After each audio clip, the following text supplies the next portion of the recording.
We do have breaking news now on the 4 Americans kidnapped in Mexico. Officials in Mexico say they have now been found. CNN's Josh Campbell with us now. Josh, tell us the details.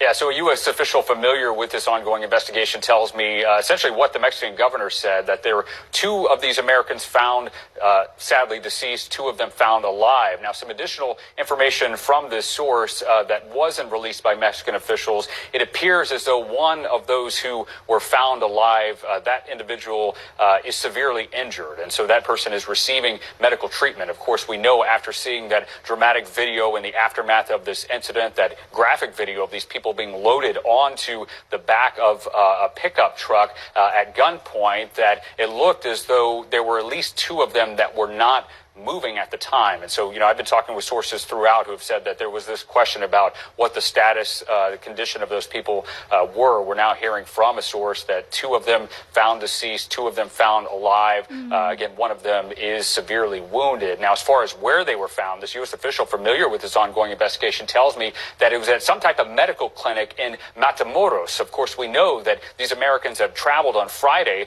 from South Carolina through Texas into the border town there into Mexico. And so we're told that they were found, all 4 of them, at some type of medical clinic. Again, we're waiting to see what happens next. We know the FBI, U.S. law enforcement, has been engaged with their Mexican authorities.